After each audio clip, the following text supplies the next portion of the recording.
Monsieur le Président, Madame, Monsieur, Kevin a passé 2 mois en détention provisoire.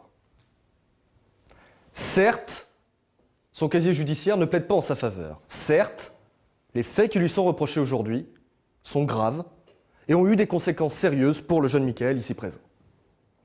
On ne peut pas bien saisir la personnalité de Kevin si on ne se penche pas sur le drame qu'il a vécu voici 5 ans. Kevin, alors âgé de 12 ans, doit faire face au décès de son grand frère, âgé à l'époque de 15 ans.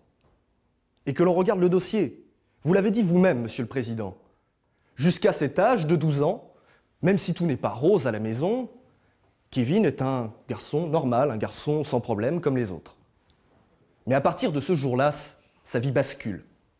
Sa vie bascule parce que ce frère qu'il aimait tant, qu'il adorait, qu'il voyait comme un modèle, n'est plus là. Et il perd l'élément stabilisateur dans sa vie.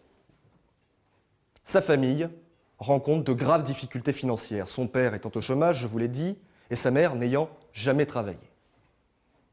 Alors la conséquence, elle est directe, elle est simple. Ils n'ont pas les moyens de donner un sou d'argent de poche à Kevin. Et ce problème est récurrent chez lui. Il me l'a dit souvent lors de nos divers entretiens, avec ses propres mots. Le problème, c'est que j'ai pas une thune. J'ai pas une thune.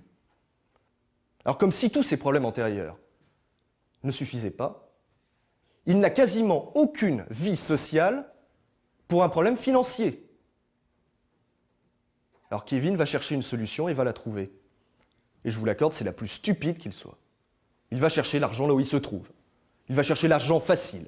Il va racketter. Et il a racketté Michael pendant plusieurs mois. L'ordonnance du 2 février 1945, qui fonde notre droit pénal pour les mineurs, édicte un principe fort et qu'il ne faut jamais oublier.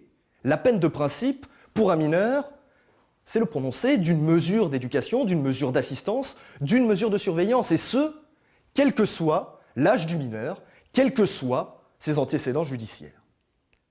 En tout état de cause, l'emprisonnement ne doit être envisagé qu'en dernière extrémité. Je vous demanderai instamment de ne pas renvoyer Kevin en prison, de peut-être prononcer une peine de prison ferme, mais en tout cas qui n'excède pas le temps de détention déjà effectué, et surtout de ne pas révoquer les sursis que Kevin a au-dessus de la tête, afin qu'il puisse poursuivre ce processus de réinsertion déjà fort bien engagé. Je vous remercie. Merci, maître.